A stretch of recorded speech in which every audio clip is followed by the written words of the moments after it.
자, 제가 이 문장 두 번 다르게 읽어볼게요. 1번 Oh my god.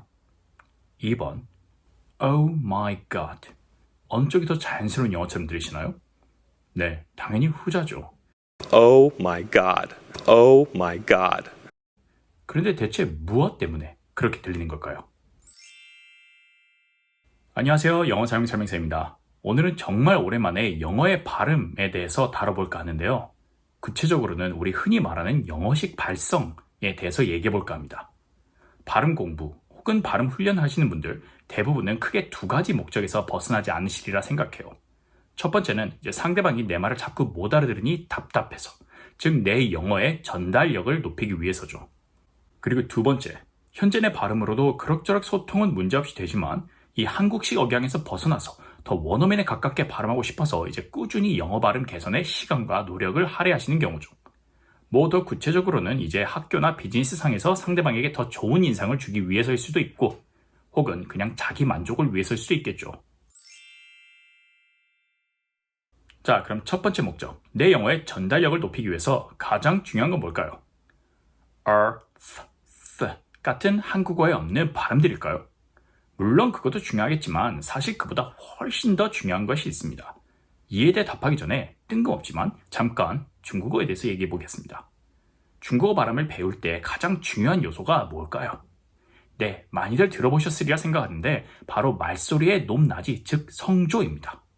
잠깐 한번 들어볼게요. 마, 마, 마, 마. 보시듯이 마라는 하나의 발음이 성조에 따라 그 의미가 다 달라지듯이 중국어 발음에서는 이 성조는 무조건 마스터해야 할 필수 요소죠. 그리고 그게 왜 이 성조의 개념이 없는 우리 한국어 화자들에게는 이 중국어의 진입장벽이 높게 느껴지는 이유죠. 그리고 이렇게 중국어 발음에서 성조가 결정적인 역할을 하듯 영어에서도 이와 같이 반드시 알아야 할 개념이 있는데요. 바로 강세입니다. 바꿔 말해서 중국어에서 틀린 성조로 발음하면 완전히 다른 단어로 인지하듯이 영어에서도 이 강세를 틀리게 발음하면 그 의미가 달라지거나 아예 무슨 말인지 이해를 못할 수도 있다는 거죠. 그런데 이제 문제는 중국어 공부하는 분들은 이 중국어에서는 성조 없이 단어를 배우면 안 된다는 걸 전부 다 아시는데, 영어 공부하시는 분들 중에는 이 강세 중요성에 대해 제대로 인지 못하고 그냥 내 마음대로 강세와 상관없이 영어 단어를 외우고 발음하는 경우가 정말 많다는 거죠. 그리고 추가로 강세에 대해 많이들 오해하시는 게 무조건 강세가 있는 음절만 강하게 발음해주기만 하면 된다고 생각하시는데, 사실은 강세가 없는 음절을 힘을 빼고 약하게 뭉개듯 발음해주는 것 역시 아주 못지않게 중요합니다. 예를 들어 우리 외래어로 사용하고 있는 리본, 바닐라, 레프리라는 단어들, 사실 이렇게 강세가 있는 음절과 없는 음절의 강약 그리고 발음의 선명도를 조절해서 ribbon, vanilla, referee와 같이 이제 강세가 있는 음절은 강하고 선명하게, 강세가 없는 음절은 살짝 그리고 흐리게 발음해줘야 영어 화자들은 단박에 무슨 말을 하는지 캐치할 수 있다는 거죠. 그리고 무엇보다 이건 여러분의 리스닝에도 결정적인 영향을 주는데요. 왜냐하면 난 vanilla처럼 선명한 va와 la 소리를 기대하고 있었으니 당연히 vanilla라고 하면 그 단어로 들릴 리가 없겠죠. 그리고 이제 이 개념은 단지 단어 내에서만 그치는 게 아니고 문장 전체로 확장돼서 한 문장을 이제 하나의 긴 단어로 보고 Look at the cat on the table 과 같이 상대적으로 중요한 의미를 전달하는 단어들은 강하고 선명하게, 아닌 단어들은 빠르고 흐리게 발음해줘서 전달하는 메시지를 효율적으로 전달하는 역할을 하죠. 그런데 보면 많은 한국 화자들이 Look at the cat on the table 과 같이 이런 의미가 거의 없는 기능어들도 다 또박또박 강하게 발음하는 경향이 있는데요. 이게 한국어 화자들 입장에서 어떻게 들리냐면 나는 친구랑 학교에서 밥을 먹었어 같이 들린다는 거죠. 어때요? 단지 어색하게 들리는 것뿐 아니라 전달하려는 메시지 역시도 이제 바로 캐치하기 힘들죠. 왜냐면 사실 우리도 한국어로 말할 때 영어만큼은 아니지만 단어 뒤 이제 조사 부분은 상대적으로 약하게 발음하거든요. 영어에서 I am을 구어체선 I'm, 한국어에선 나는을 구어체선 난으로 축약해서 발음해주는 게 더 자연스럽게 들리는 것처럼 말이죠. 아무튼 결론적으로 이런 이유로 영어 화자들이 말하는 게 마치 파도를 타듯 올라갔다 내려갔다 하는 것처럼 들리는 거고, 그러니 제대로 영어를 말하고 들으려면 이 강세라는 녀석과는 무조건 친해지셔야 하겠죠. 참고로 이 단어와 문장 내 강세에 대해서는 이전에 제 채널에서 자세히 다룬 적이 있으니 그 영상들을 참고해주세요.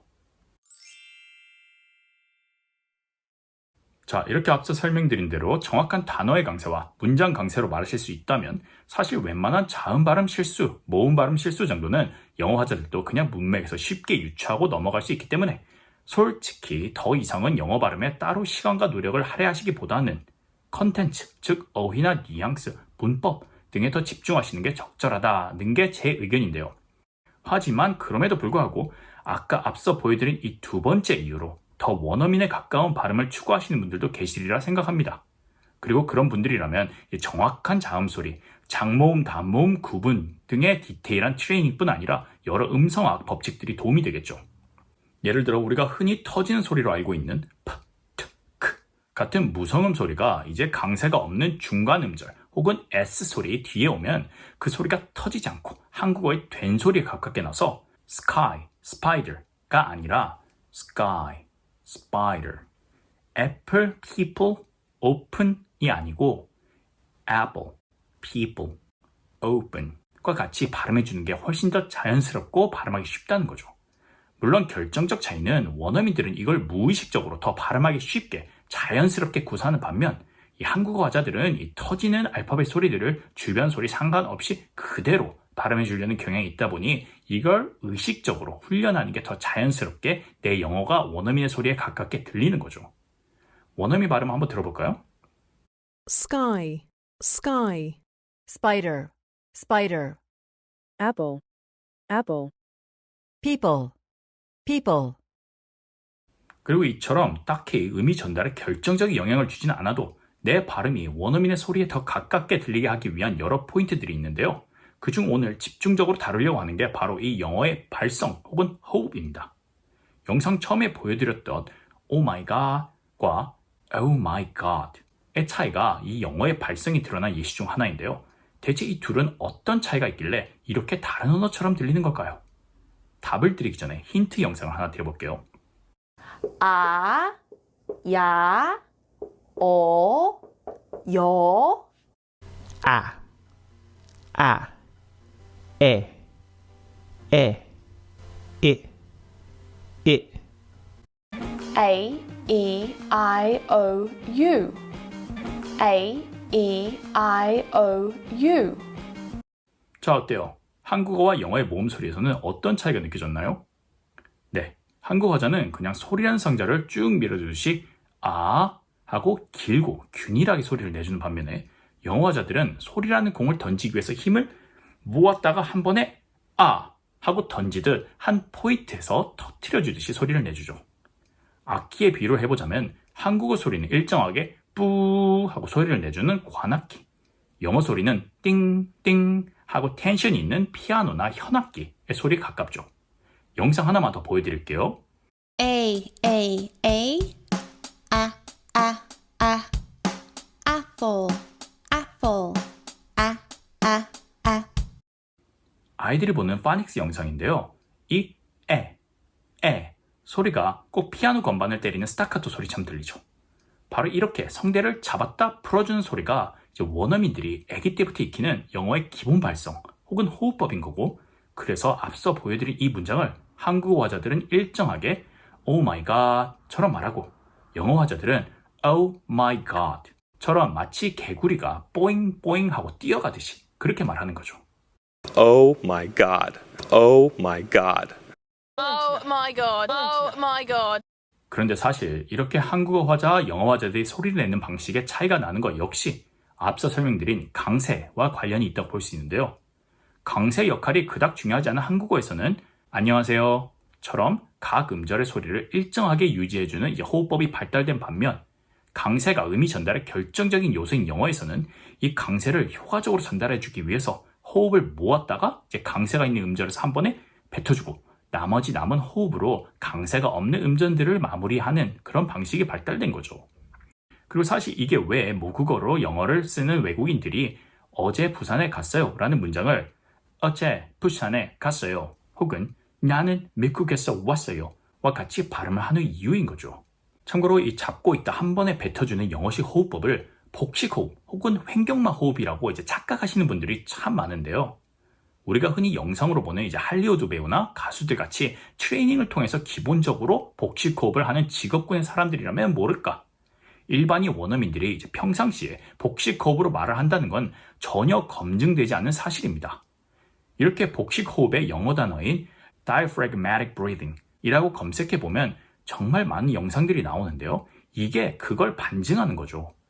아니, 애초에 영어화자들이 다들 기본적으로 이미 복식 호흡을 하고 있다면 굳이 복식 호흡을 하는 방법을 따로 배울 필요가 없을 테니까요. 아무튼 다시 돌아와서 앞서 부산에 갔어요의 예시와 같이 영어 화자들에게 한국어 발성이 쉽지 않듯이 우리 한국어 화자들 역시 이 영어식 발성 혹은 호흡법에 익숙해지는 게 쉽지 않은 건 어찌 보면 당연하겠죠.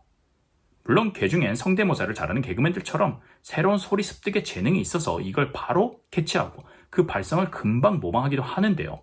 아시겠지만 그건 매우 드문 경우다 보니 인터넷에 보면 방금 말씀드린 이 복식 호흡 훈련법을 포함해서 이 영어식 발성을 습득하기 위해 정말 다양한 훈련법들이 존재하죠. 결국 중요한 포인트는 어떤 방법을 쓰든 간에 이 텐션감을 느끼며 한 번에 뱉어내는, 즉 압력 있는 호흡을 구사하는 게 중요한 건데요. 그래서 오늘 제가 두 가지 방법을 제안해드리고 싶은데요. 바로 개구리 점프 훈련법과 비트 훈련법입니다. 개구리 훈련법은 말 그대로 우리가 영어를 말할 때 뽀잉 뽀잉 하고 뛰는 이 개구리 이미지를 떠올리며 말을 하라는 건데요. 여기엔 크게 두 가지 포인트가 있습니다. 그 첫 번째, 개구리가 점프하기 전에 다리 근육을 수축시켜 힘을 모았다가 한 번에 팍 차고 나가듯 우리 역시 입안의 근육들을 같은 방식으로 사용해 볼 건데요. 여기서 중요한 포인트는 바로 이 힘을 모으는 준비 과정입니다. 우리가 위로 높이 뛰기 위해서 한 번 앉았다 이제 팍 차고 점프하듯이 입안의 근육들 역시 같은 방식으로 팝 하고 터뜨리기 전에 한 번 닫아서 수축시켜 주는 건데요.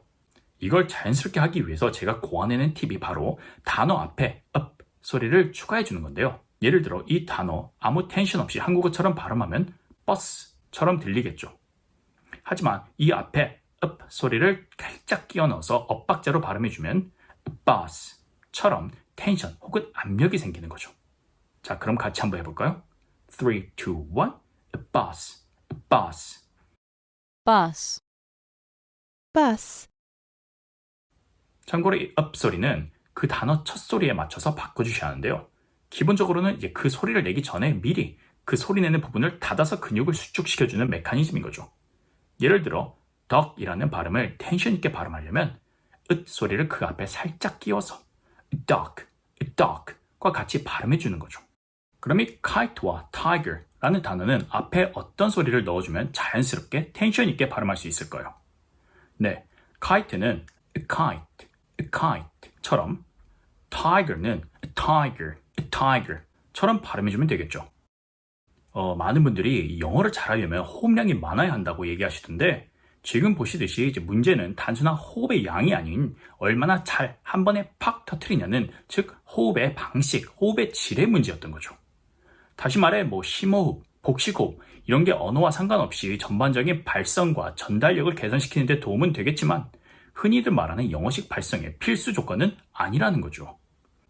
물론 이건 터지지 않는 잠소리에도 똑같이 적용해 볼 수 있는데요. 예를 들어 fish라는 단어는 fish처럼 lie라는 단어는 L 발음과 같은 위치의 D 소리를 사용해서 liar과 같이 발음해주면 이 텐션 있는 소리를 더 쉽게 낼 수 있겠죠. 그 밖에 이제 jumper와 같은 j 소리는 소리를 끼워 넣어서 jump과 같이 발음해주면 되겠죠. 그리고 이게 익숙해지면 이 훈련법을 두 번째 강세가 있는 단어들에도 똑같이 적용해서 appear, attend, debate, begin과 같이 강세가 없는 앞 음절에서는 잡아주고 두 번째 음절에서는 텐션 있게 발음해주면 되겠죠. 참고로 당연한 얘기겠지만 이건 어디까지나 훈련법이라서 이렇게 텐션을 높여서 과장해서 말하는 거지 일단 어느 정도 감을 잡으면 앞소리도 빼고 텐션도 낮춰서 자연스럽게 bus, kite, tiger, liar, attend와 같이 발음해주는 게 우리의 최종 목표인 거죠. 그런데 아무 잠도 없는 모음으로 시작하는 단어들은 어떻게 해야 이 텐션 있는 소리를 만들 수 있을까요? 그건 처럼 바로 성대를 잡았다 한 번에 놔주는 건데요. 사실 다른 부위와 다르게 이 목 안에 위치한 성대를 의도적으로 닫았다 여는 건 쉽지 않죠. 그리고 참고로 이게 왜 흔히들 영어 소리는 뒤에서부터 나온다고 느끼는 이유죠. 아무튼 이 성대를 꽉 잡았다 한 번에 놔주는 것도 몇 가지 팁이 있긴 한데요. 그중 첫 번째는 바로 vocal fry입니다. vocal fry가 뭐지 싶을 텐데요. 영어화자들 중엔 이제 남성, 여성 상관없이 hello와 같은 발성으로 얘기하는 분들이 있는데요. 영상 한번 보여드릴게요. Is talking like this bad for my voice or job prospects or life in general? Okay, room for cream. Totally leave room for cream. Why are you talking like that? Why are you talking like that? 어떤 분들은 이게 영어화자들이 저음으로 말하는 증거다. 영어는 울림이 많은 언어라는 증거다. 라고 주장하시는데 반드시 그런 건 아닌 게 실제로 이렇게 vocal fry를 사용해서 발음하는 원어민들은 이제 생각보다 흔치 않고 원어민들 사이에서도 이제 호불호가 심하게 갈려서 추천할 만한 발성법도 아니죠.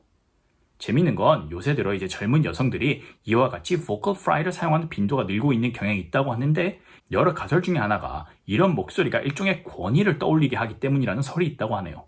아무튼 중요한 건 흥미롭게도 이런 vocal fry의 소리가 모음 발성 훈련에 도움이 된다는 점인데요. 그 이유는 앞서 말씀드린 대로 이 과정을 통해서 처럼 성대를 닫았다 여는 감을 잡을 수 있다는 거고 결과적으로는 I, O, E와 같이 텐션 있게 이제 터지듯 모음을 말할 수 있게 된다는 거죠.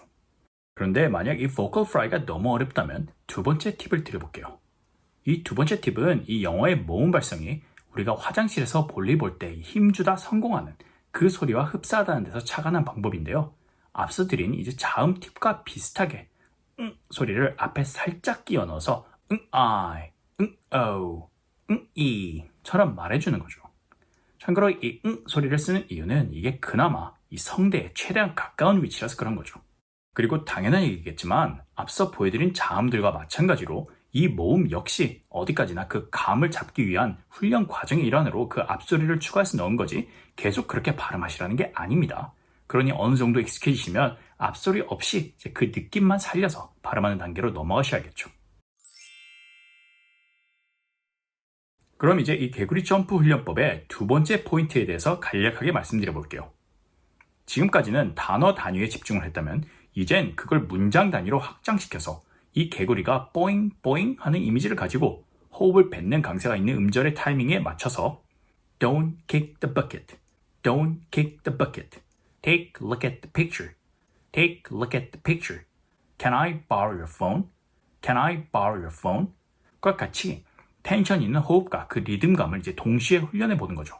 물론 이건 어디까지나 그 감을 잡기 위한 훈련법이고 이게 익숙해지면 실전에서는 불필요한 힘을 빼고 Don't kick the bucket, take a look at the picture, can I borrow your phone? 처럼 말해주면 되겠죠. Well, don't kick the bucket yet. Don't kick the bucket yet. I need you. I mean, take a look at the picture. Take a look at the picture. Can I borrow your phone? Can I borrow your phone? 이 문장 단위에서의 호흡법에 대한 내용은 일단 여기까지 하고 바로 뒤에서 소개해드릴 비트 훈련법에서 더 자세히 다뤄보도록 하겠습니다.